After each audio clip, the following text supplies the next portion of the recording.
ఈరోజు దొడ్డన్కేరి గ్రామంలో వాల్మీకి విగ్రహ ప్రతిష్టాపన జరగడం చాలా సంతోషదాయకం.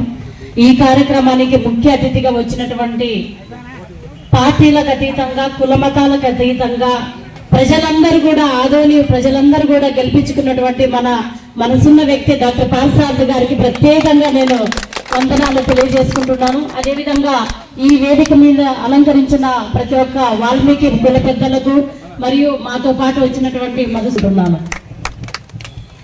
ఈ దొడ్డన్కేరి గ్రామంలో భూమి పూజ జరిగేటప్పుడు హాజరవ్వడం నిజంగా వాల్మీకి మహర్షి ఆశీస్సులని అనుకుంటున్నాము. ఎందుకంటే ప్రతి గ్రామంలోని వాల్మీకులు అందరూ కూడా ఐకమత్యంగా ఉండి మేము కూడా మా కుల బంధువు అయినటువంటి వాల్మీకి విగ్రహ ప్రతిష్టాపన చేసుకుంటామని చెప్పి రావడం, దానికి మన రాజన్న కృషి ఎంతో ఉంది. అందరినీ కూడా ఈ గ్రామంలోన కలిపి మీరు కూడా ఐకమత్యంగా ఉండాలి అని చెప్పి ఈ గ్రామంలోన వాల్మీకి విగ్రహ ప్రతిష్టాపనకి సహకరించిన రాజన్నకి ప్రత్యేకంగా నేను ధన్యవాదాలు తెలియజేసుకుంటున్నాను. అదేవిధంగా ఇప్పుడు అందరూ మాట్లాడారు, నేను ఒక్కటే చెప్తున్నా, వాల్మీకి బోయోళ్ళు అంటేనే ఇతర కులాల వాళ్ళు మనల్ని చాలా హీనంగా చూస్తారు. దయచేసి అక్కడ దాని నుంచి మనం బయటపడదాం. వాల్మీకులు అంటే మన మహర్షి ఏ విధంగా అయితే రామాయణాన్ని రచించారో అదే విధంగా మనం కూడా ఈ సమాజంలో మనకంటూ ఒక గౌరవాన్ని ఏర్పాటు చేసుకోవాల్సిందిగా నేను అన్న వాళ్ళని అందరినీ మనస్ఫూర్తిగా కోరుకుంటున్నాను. ఎందుకంటే గ్రామంలోన బోయోళ్ళకి మిగతా కులాల వాళ్ళకి పడుతుంది. మనం ప్రతి గ్రామంలోన ఎక్కడ వాల్మీకులు ఉంటారో అక్కడ మిగతా కులాలతో పాటు సరి సమానంగా అందరితో పాటు కలిసిమెలిసిగా ఉందాం. ఇదే నేను ఇచ్చే నినాదం. ఎందుకంటే మనమంటే చాలా మందికి బోయల్లప్ప వాళ్ళకి కోపం ఎక్కువ, ఆవేశం ఎక్కువ, ఏదైనా మాట్లాడితే కొడతారు తిడతారు అనేది అంటారు. అట్లా వద్దు. ఇంతకు ముందు రత్నాకరుడు ఏ విధంగా కత్తి పట్టాడో ఆ రత్నాకరుడు వదిలి ఇప్పుడు వాల్మీకి మహర్షి అయినటువంటి కలం పట్టిన వాల్మీకి మహర్షిగా మనమందరం మారుదామని చెప్పి ఈ సందర్భంగా నా అన్నవాళ్లకు ప్రత్యేకంగా నేను కృతజ్ఞతలు తెలియజేసుకుంటున్నాను. కాబట్టి మనమందరం మారుదాం.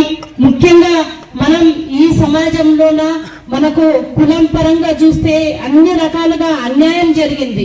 మనకు వాల్మీకి సమాజ పరంగా అయితేనేమి, చదువు విషయంలో అయితేనేమి, రాజకీయంగా అయితేనేమి అన్ని రకాలుగా మనకు అన్యాయం జరుగుతుంది. కాబట్టి ఈ రోజు ఆ కసితో వాల్మీకులతో పాటు బీసీ వర్గాలు, ఎస్సీ వర్గాలు అందరూ కూడా ఈ రోజు డాక్టర్ పార్సారథిని గెలిపించుకున్నాం.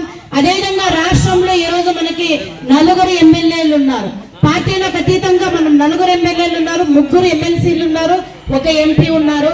మన చిరకాల స్వప్నం అయినటువంటి ఎస్టీ రిజర్వేషన్ ఖచ్చితంగా మనం సాధించుకోవాలి. ఎందుకంటే మనకి సమాజంలో గౌరవం దక్కాలంటే మనం కూడా చదువుకోవాలి.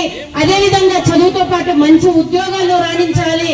ఎందుకంటే గ్రామంలో ఉన్నటువంటి ఈ వెనక మన తాత ముత్తాత తరం వాళ్ళు చేసినటువంటి రాజకీయాలు వద్దు.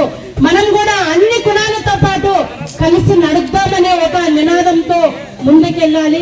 ఎస్టీ రిజర్వేషన్ కూడా మన బీజేపీ ఎమ్మెల్యే అయినటువంటి డాక్టర్ పార్సారథి సారథ్యంలోన ఖచ్చితంగా ఈ 5 సంవత్సరాలు సాధిస్తామనే నమ్మకం మాకుంది. ఎందుకంటే అన్న చాలా పాజిటివ్ గా వెళ్తారు. అన్న వచ్చినప్పుడు 28 రోజుల్లో ఎమ్మెల్యే అయితే స్టార్ట్ చేసిన వ్యక్తి లాస్ట్ 3 రోజులు అంటే ఒక సానుకూల దృక్పథంతో ముందుకెళ్తే ఎలాంటి విజయాన్నైనా సాధిస్తామనే చూపించిన వ్యక్తి మా డాక్టర్ పార్సారథి అన్న గారు.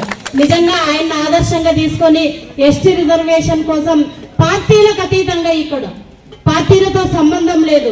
ఇది మనం ఏదో ఇది కొత్తగా అడిగేది కాదు. ఎస్టీ రిజర్వేషన్ ఇది ఉన్నదే మనం దాదాపుగా 13 జిల్లాల్లోన 8 జిల్లాలు పక్కన పెట్టి 5 జిల్లాల్లో ఎస్టీ రిజర్వేషన్ ఉన్నారు. ఉన్నదే మనం అడుగుతాము. కాబట్టి మనం పార్టీలకు అతీతంగా కులమతాలకు అతీతంగా కూడా మిగతా కులాలు మాకు సపోర్ట్ చేయవలసిందిగా కోరుకుంటూ ఇప్పుడు డాక్టర్ పార్సారథి గారు అన్న గారిని సలహా అంటే చాలా బాగా మాట్లాడతారు. ఆయన మాట్లాడుతుంటే గంట అయినా 2 గంటలైనా తెలియదు. ఖచ్చితంగా ఆయన సందేశం ప్రతి ఒక్కరు వినవలసిందిగా కోరుకుంటూ